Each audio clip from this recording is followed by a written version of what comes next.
If you want an amplifier, well, you're going to have to come up with an alternative power supply. But I have a couple of batteries, and I bought a couple of batteries for the motorcycles that are the lithium ions, and they'll probably run that thing for a month or something. So that's one possibility for the radio.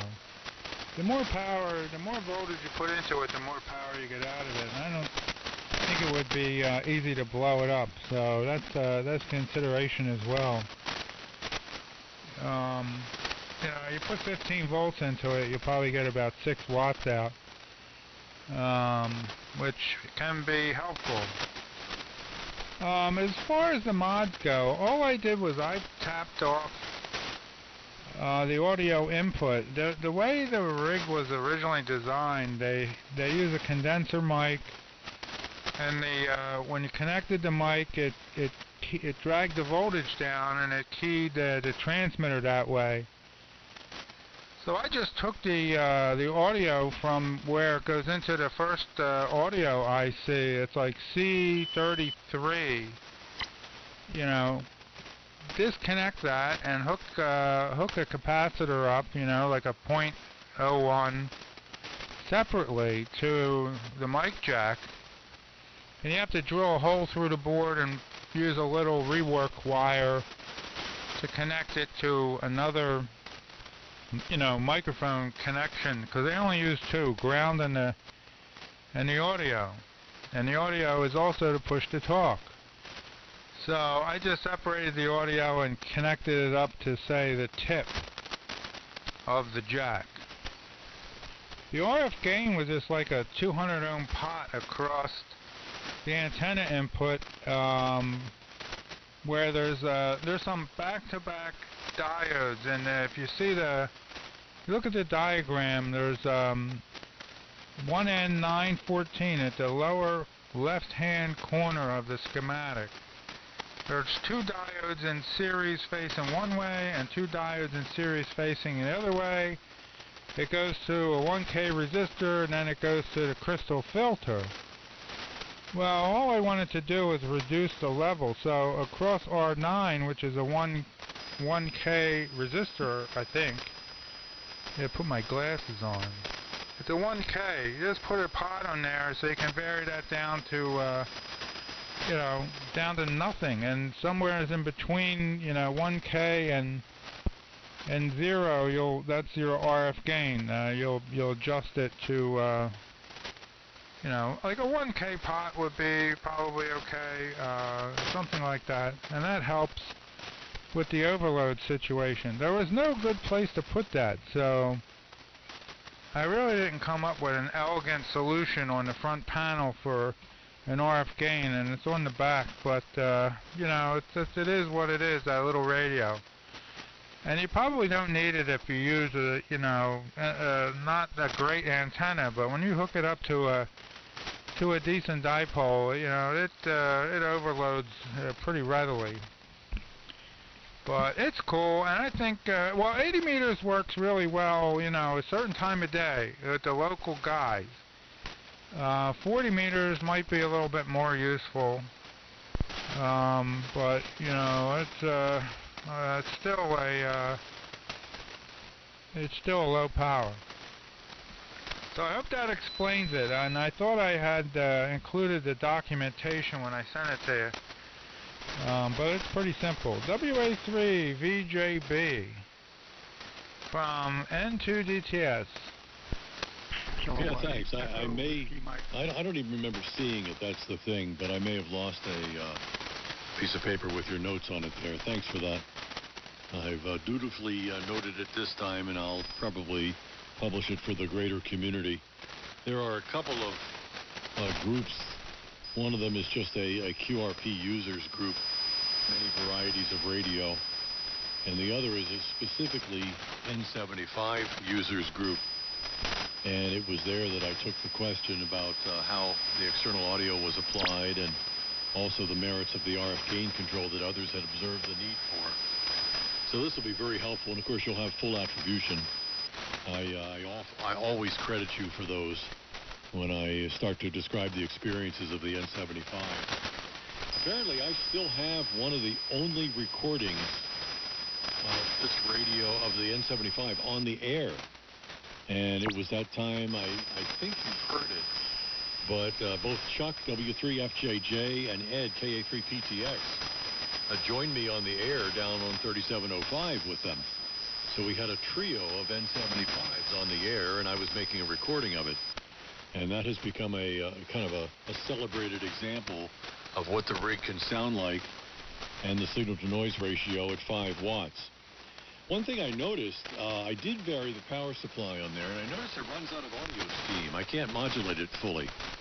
When the power is up around 6 or 7 watts, I no longer can modulate it fully. So I don't think there's that much difference in the field strength by running it at its rated voltage, and the additional loudness from being fully modulated is more critical than whatever fractional S unit I might gain from higher power. There are a couple of modules out there that will take 5 watts of drive and give you 25 watts that are 12 volt DC. And they're broad banded. By that I mean multiple bands, not just 75, although that's where I'd use it. And so I eventually may invest in one of those just to have a portable transceiver at higher power that can overcome some losses in the antenna and the coax from wherever I happen to be set up. But it's a very fun radio, and I've enjoyed being on the air with it. Less so now that the summer static season had started to come on us, but in the wintertime, it's exactly right. There are certain times of day when I can work up into Chuck's area and Ed's area, of course up your way too, but also down toward the south. I've worked some stations down into Virginia and North Carolina on it as well. And although it's a little bit of a strain, it's the novelty of it that makes the day. I've actually talked with Clark, N1BCG, up in Connecticut on the thing. I checked in one evening on his 3873 group, and everybody, including W2PHL, Phil, said, hey, check your antenna, Paul. I think you got the wrong antenna on there. You know, because they're not used to an S3 or an S4 signal. So, yeah, it takes a little recalibration at the listener's end as well, Brett. N2DTS, WA3VJB. Kilowatt Echo Whiskey Mike.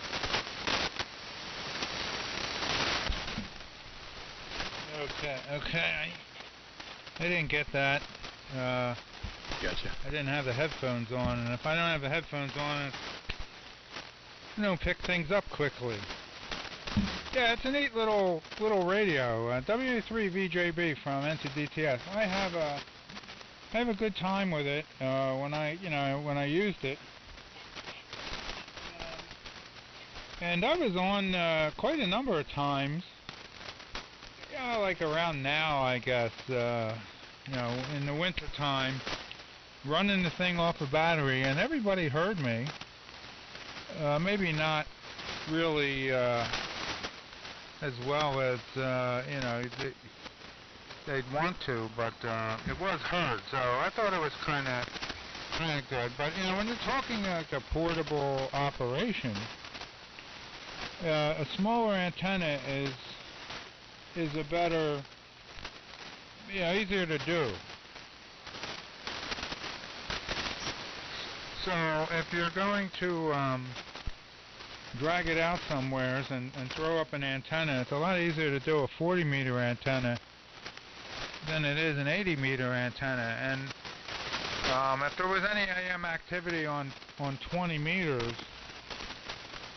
and they made a 20-meter version, and I'm not sure if that's possible, what you can push those things, the Class D circuitry up to, but that would be great as well. Because 10 meters you could basically make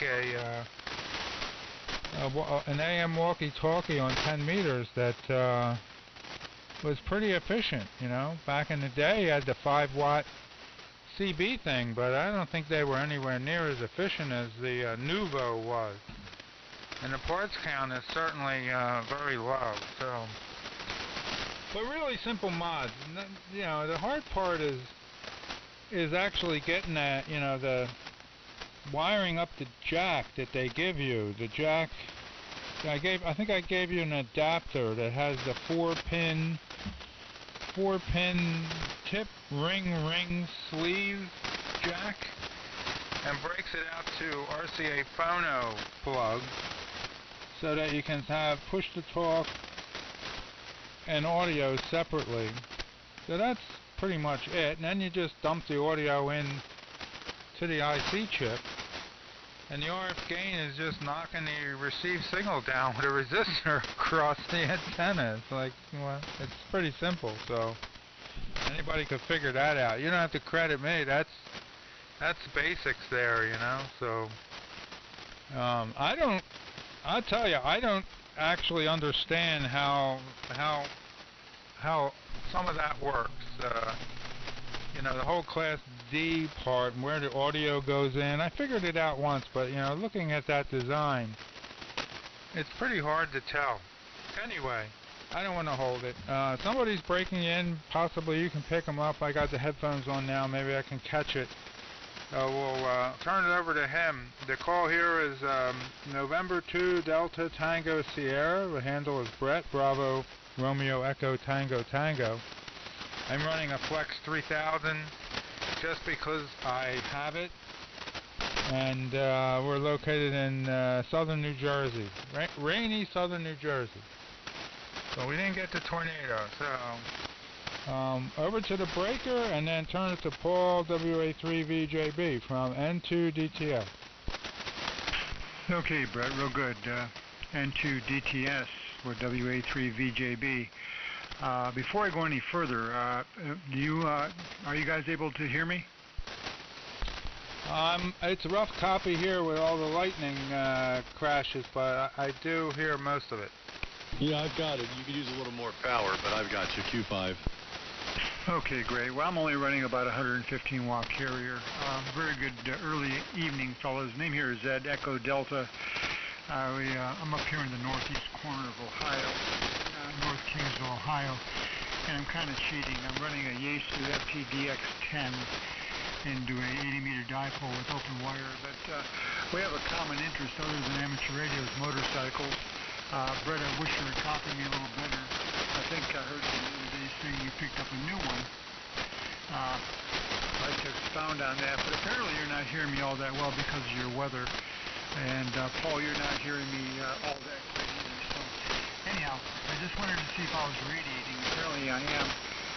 Maybe I'll make this my only transmission, so I don't interrupt you until you go there. But maybe you guys could comment on what you do hear the audio. Apparently it modulates pretty good, but it's a little on the thin side. WA3VJB from Kilowatt 8 Echo Whiskey Mike.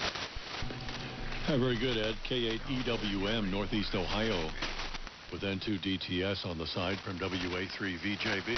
Welcome. Don't run away. Yeah, I have very little motorcycle experience in my background, just enough to enjoy the ride, you know. And Brett's not only the guy to talk with about motorcycles because he's had a varied experience, but also about the FTDX10. Brett has been so kind as to give us a fairly critical performance assessment of both the FTDX10 and its competitor, the IC7300. And if I remember correctly, Brett, you preferred the audio of the FTDX10. It does a better job than the 7300. I am making a little bit of a recording because I wanted to catch Brett's notes on the solid-state transceiver known as the Nouveau 75, put together by the 4-state QRP Club. It's a very cool little $130 transceiver, monobander on 75 meters AM, purpose-built on transmit and receive as a transceiver, and also produces very nicely defined audio. So we were talking about that in passing as well. So, Brett, before Ed gets out of there, conditions turn even worse. Were you able to copy his comments on your new motorcycle? And I wonder if you were able to deliver some more assessment there. You just got it, didn't you? N2DTS in the group from VJB Radio. WA1SOV. Hey, Pete.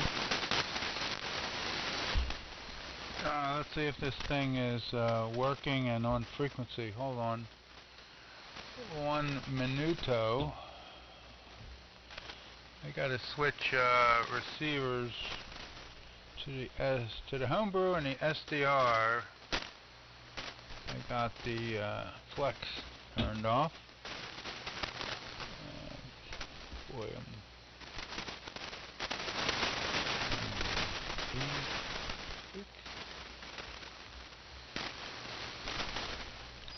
alright, hopefully 86, right? Okay. Yeah, I got most of that. Hello, Ed. Yeah, you could lose a little bit more power. Sounds great, though. From what I could hear, it sounds great. There's a little fading, and there's a lot of lightning static crashes, crashing. I heard sound, and you don't want to pay a lot of money for it. That's the bike for you. So we'll say that. Let me put the pop screen on the mic. Okay, so I'm tickled pink about it. I got 265 miles on it now. I got it Saturday, and of course, once I actually got it delivered Saturday, it's been raining. It was raining Friday. I took Friday off. It was raining. I would have rode it home from North Jersey, but it was raining like crazy. It rained Friday. It rained Saturday. It rained Sunday. It's rained today. Those could be tornadoes. So, that's the way it goes when you get your new toy.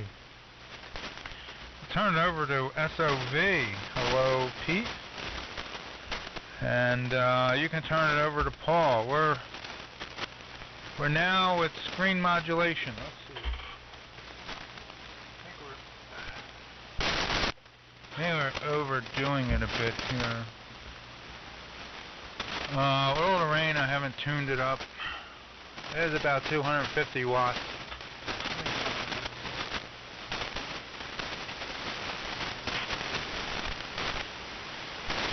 You're getting power glitches here.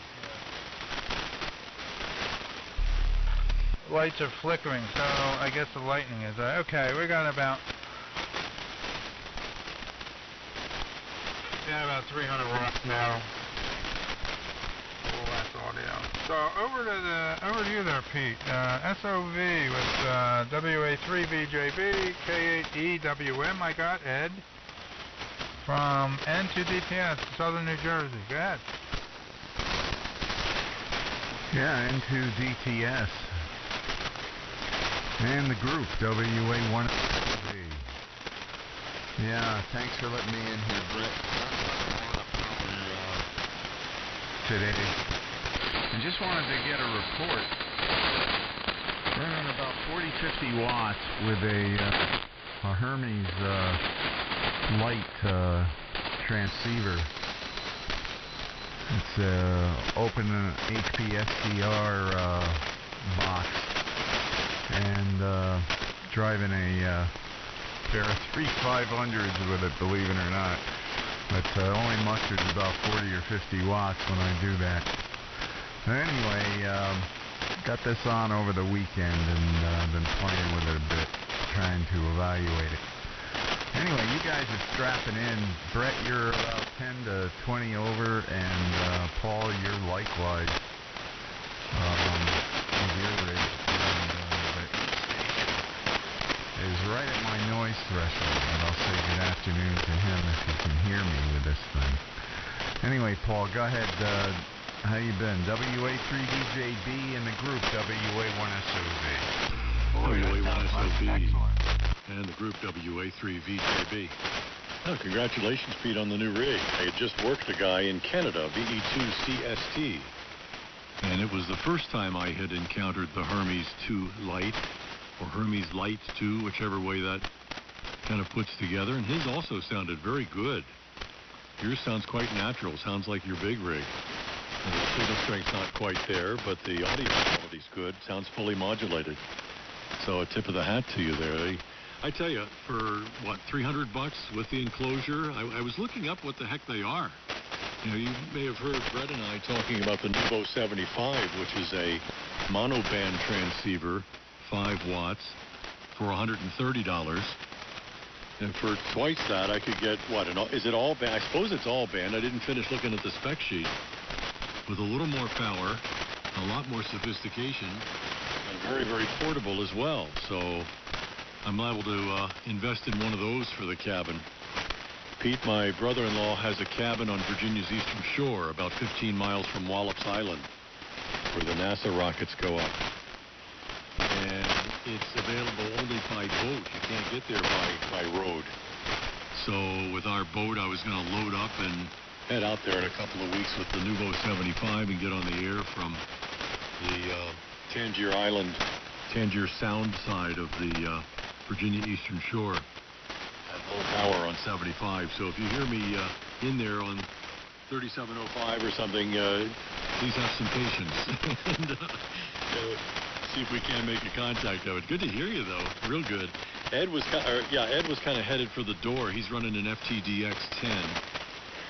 Maybe when conditions are better, Ed, you can pull Brett out a little bit more his user experiences.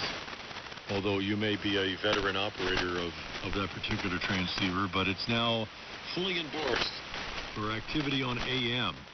And I'll be among those who roll out the red carpet for you, Ed, if there's one more in there for you. K8EWM in the group WA3VJB.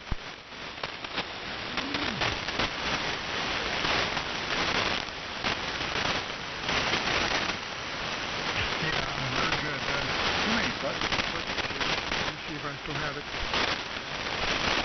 Well, it was one of these deals, you know. I've been looking at this rig, not to purchase, but just looking at it. And having had the 7300 this rig, the 7300 is okay for visual stuff, but when it gets down and dirty, this 10 is nothing there. I like to receive audio there, so I put off the bottom 200 hertz on AM, and well, there's no reason. I just like it better because to me it sounds better. It's around, but that's okay. As far as motorcycles, good, yeah, a little bit on the front. I guess you could call myself a motorcycle veteran. I've had about 40 of them. I'm currently riding a new BMX 777. Something a little lighter in my waning years, I guess. To the amplifier, it's about 125 watt carrier is all I want to do with it. So peaking up about 400 watts on voice peaks. So appreciate it, guys. Maybe I'll come back when the conditions are a little better. But thank you very much for the critiquing of everything. So 7.3. I think it goes over to you, Brett. N2DTM. 7.7 Echo Whiskey Mike. Okay. K8EWM WA3VJB FOV from NCDTS. Let me check things here.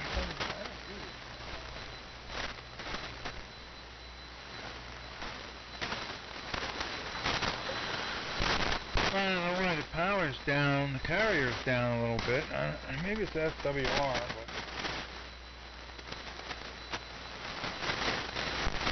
but anyway, we won't worry about it too much. Well, the thing sounds really great there, Ed. You know, the transmit is great. The receiver is good audio, much better audio. You know, I like the ICOM, the way it works, and I like the 7610 a real lot. But I mean, the audio just ain't there. It just bugged me. You know, if the 7610 had really good audio, receive and transmit, that would be it. I would be done with, you know, all the other stuff. I would just get an amplifier and put that into it, and that would be good. But it doesn't. So the FTDX10 for the price is pretty good. Maybe someday they'll have a software update where they manage to enable you to vary the bandwidth or give you better filter choices on AM. I really don't understand why you get wide and narrow, and I couldn't tell any difference between the two. no passband tuning, no filter adjustment. I mean, it's an SDR, so like if you can adjust it on CW and sideband, why can't you adjust it on AM? Let's get going here, guys, and get the software update. I don't know, maybe they will sometime. But nice radio. And I would take one over the 7300 anytime.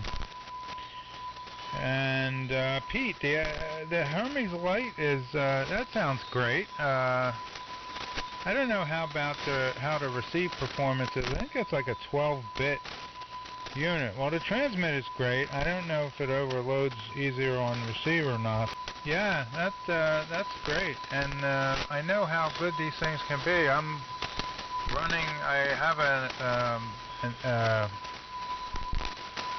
what is this thing? An AirSpy HF Plus Discovery. I haven't done this radio stuff for a while, and I'm enjoying some Yangling Lager, America's oldest brewery, because the wife is away and the mice will play. And the AirSpy is amazing, the quality on receive that you got, and the dynamic range and everything. So, I know how great the things can do. And usually there's maybe a small issue with really strong signals. I think I had the SDR play, and that was kind of overloaded by some strong local broadcast stations at times and so on, and the AirSpy doesn't deal with that. Maybe the Hermes light has filters that keep that out. So great stuff, fun to play with. Okay, I'll turn it back over to Paul. Get back to my Yangling. Everybody sounds really good. Of course, that's pretty typical these days. Everybody just always sounds good for the most part. Unless you're running a concert or something. WA3 VJB and the group from N2DTS. I guess it's 73's to Ed. Yeah, Ed, I hope you'll come back. 73 there, AEWM, Northeast Ohio. I'll get it right over to Pete here, because I think at the top of the hour we've got an international shortwave station that's coming on. I hear a dead carrier on 85, so I came down to KC to get rid of the Heterodyne. Yeah, I was pleased that you were able to at least get your experience across there, Brett. I know you've done a great service to people by reviewing not only that one, but also the 7300. And this Hermes that Pete's on, like I said, the second one, it must be your turn to comment, because I've already transcribed talking about the VE2 that I'd worked. Let me get it over to you. Watch the top of the hour. You got about a minute to go. We'll see if we all get wiped out. WA1SOV in the group, WA3 VJB Annapolis.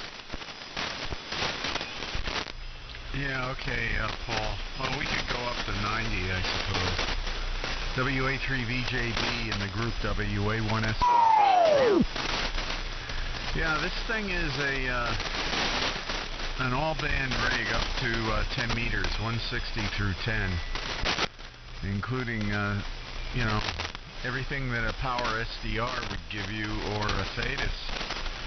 Has ability to modify it for pure signal and utilize it through power SDR. Has phase rotators in it, all kinds of things in the latest power SDR. So, you can pretty much, run Thetis or power SDR that you run with your Flex or your Anons, and get very the same number. There she blows. It's just low power. Puts out a watt on the board with a heatsink on it. Yeah, man, it's pretty strong here. Follow it up with some amplification. So anyway, I don't know how well I'm doing against this carrier here, Paul. But I'm still checking out the antenna. I mean the receiver. Yeah, it is a 12-bit, but I haven't had any instance of overload yet with the thing. So we'll see. It's a direct conversion up and down architecture. And so, like the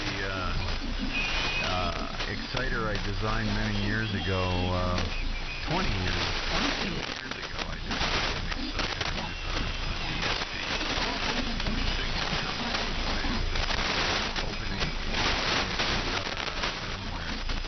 Anyway, this story is very good on the FTDX10.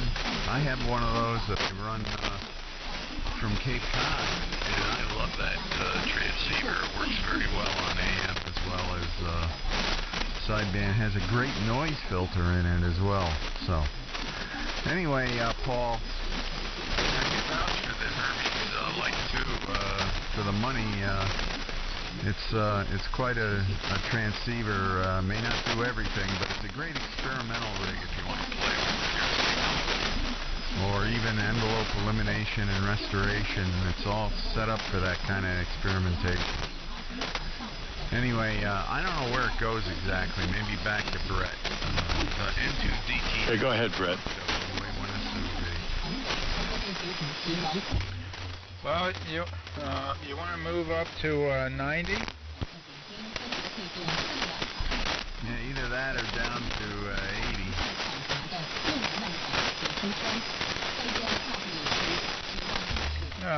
You go up to 90. Zoom, zoom, zoom with the VFO now. I get the homebrew exciter going into the screen modulator rig. And we should be on 90. It'll be a little better. I'm showing 250 watts carrier. Yay, 900 watts PEP. 250, 500. Pretty close. Oh, the 6DE7 is kicking butt. 6DE7. That's my modulator tube. 90. And Hermes Light seems like a bargain. Really a bargain. I'll have to look into that and see what the price is. I don't have a good amplifier for it though. So anyway, over to you there, Paul. WA3 VJB in the group from FTDX10 now on 7290. Yeah, okay. I thought you had that great big Italian amplifier that you were using with something, and that could have served pretty well for that.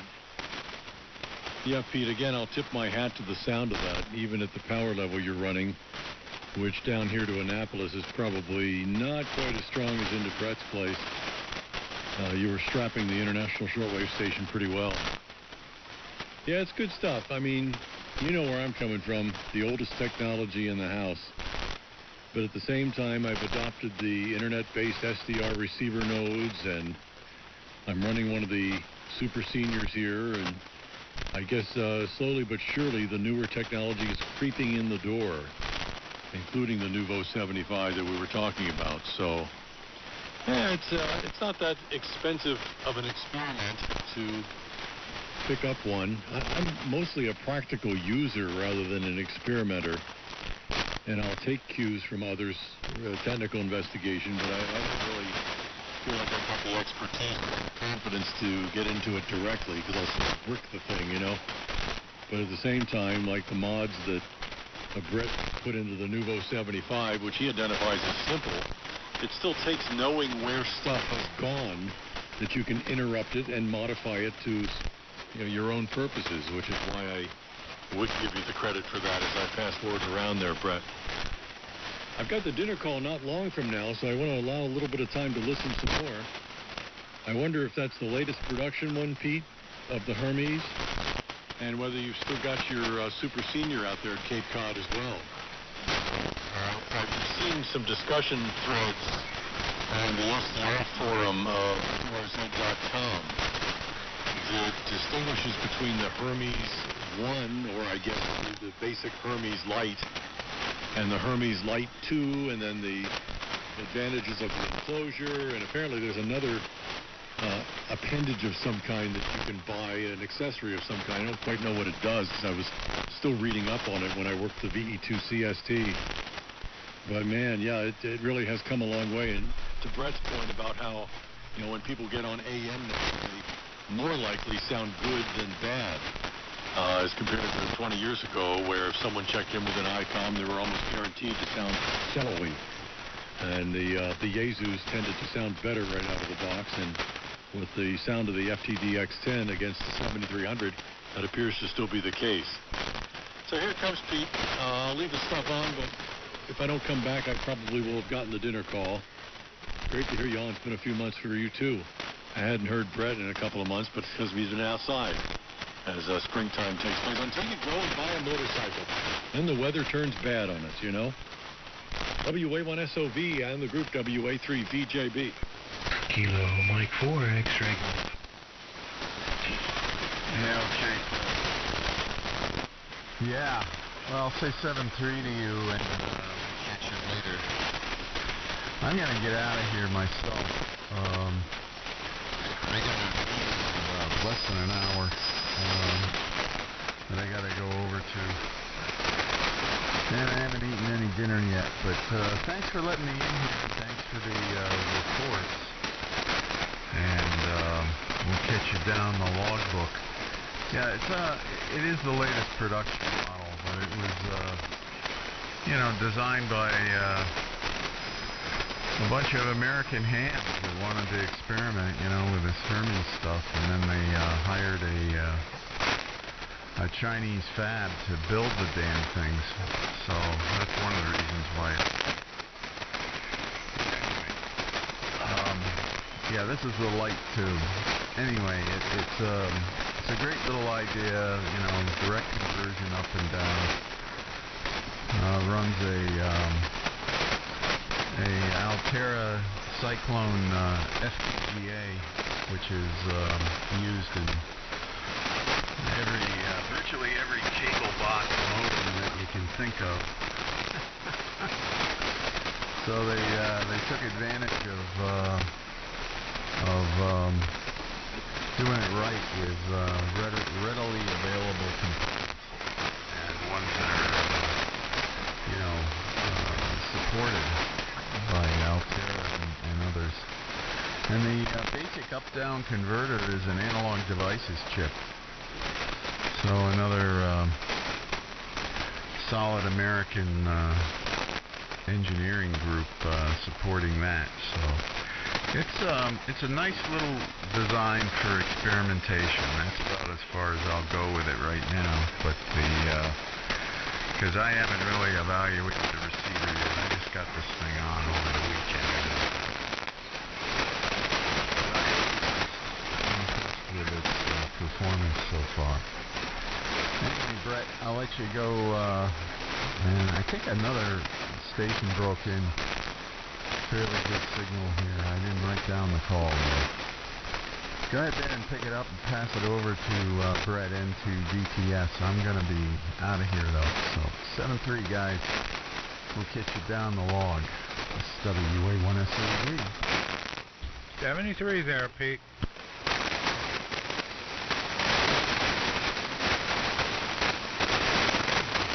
I'm going to get out of here as well. I'm getting tired of listening to these incredible static crashes.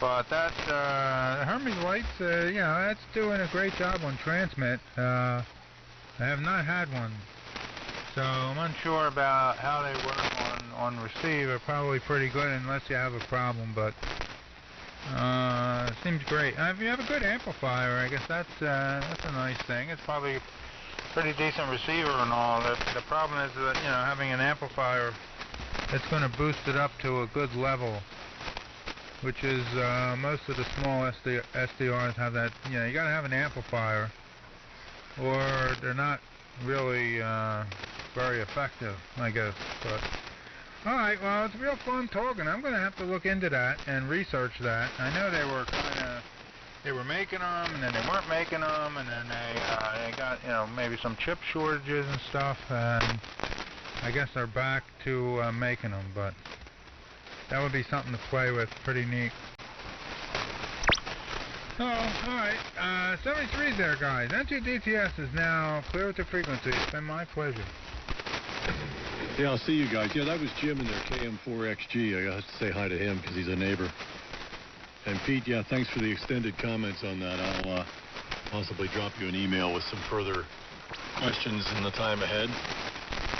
Good to hear you on this evening. Jim, I was headed for the door, but I got to say hi, KM4XG. Everyone else signed from WA3VJB. How copy? Oh, nice copy as always. You know, just jumping in to say howdy before you all hit the road. Nothing special going on. KM4XG. Hey, that's some classic feedback you got there. Yeah, it happens sometimes. There we go. I think I have to assume the correct position. You know, it's like rabbit ears. I got to hold my body in just the right way in front of the rig. Yeah, mine's like that with headphones. If I'm monitoring off the desktop, if I move a certain way, I get all this telemetry noise. Yeah, it's the same deal here. I'm always operating off headphones. I need to find some toroids to wrap these wires around. Maybe that'll straighten some of that problem out. Yeah, I was looking for some of those snap-on toroids they used to use for the phone lines. But I don't know what I did with them. We got rid of our copper pair phone line about 10 years ago. I used to have a box of those black toroid donuts and some of the smaller white ones for the handset coiled cord. You know, everything was suppressed, or tried to be anyway. I got to go dig them up and put them now on the computer lines. Yeah, I heard you talking with, who was it, LYC, the guy up in Connecticut about quantum physics last night. Fascinating discussion. I had no idea what you were talking about, but it was some pretty heavy rap, man. Oh yeah, that's my friend Nick, W1NJC. Yeah, he's an engineer who's interested in that kind of thing. So we have had some fascinating conversations, I'll have to say. I talked with Nick, and I didn't realize that was his background. I think he's fairly new to AM, but he keeps coming back to it, so we must be making a good impression. Yeah, I hope so. I hope he sticks around. He's got a nice sounding station, too. Yeah, no kidding. Matter of fact, that was my first introduction to him. Was, as with yourself, send him a recording and say, here's what you're sounding like, please come back. And it's the kind of handshake I think some people need. Oh, yeah, definitely. Yeah, I think it was about, 10 days, 15 days ago, first time I ever talked with Nick. I want to tell you, it was the most interesting QSO I've ever had on ham radio. And among the most interesting conversations I've ever had with anyone. It was really amazing. He's got a really good mind. Yeah, it's reminiscent of a guy who's long since passed away, but Bill Nagel had a doctorate in philosophy, W3DUQ, drink up quick, and was very much into the paranormal and some of the physiological aspects of psychology, including the measuring of muscle activity as a way to achieve greater relaxation. And man, we used to have the kind of conversations you were having last night. Really deep, involved, kind of scary for anybody who wanted to break in for a signal report.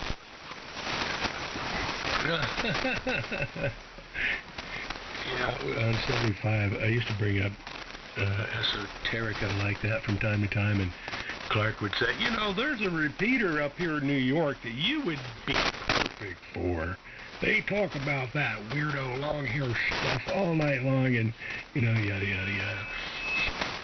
Weirdo long hair stuff. I don't know. I think intellectual conversations baffle people sometimes, and I don't mean that facetiously. I mean they're either not practiced at listening, or they're out of their depth on the subject matter, but they just kind of go, what are these guys talking about anyway? So it was a pleasure to listen kind of as a bystander there, Jim. All right, let me let you go. Got some Craddock stashes going on here. It's pretty bad. It's eating you up around the edges here at home. And one of the SCRs in the area is also getting it, so we got some storm activity. I saw it down by Front Royal, I guess about an hour ago. and it seemed to be headed eastward, so it might be closing in on Falls Church, Herndon by now. You better be careful. I'm glad you checked in for a minute or two. Maybe catch you later. KM4XG, Herndon, Virginia. WA3VJB, out of here for now. Yeah, okay, Paul. Yeah, I appreciate the heads up. I'm checking lightning map right now. And, yeah, nice to talk to you again, Paul. Thanks for checking in, or, for the short chat. We'll catch up with you later. 73 for now. And it sounded good as always. From KM4XG, we'll catch you in a little bit.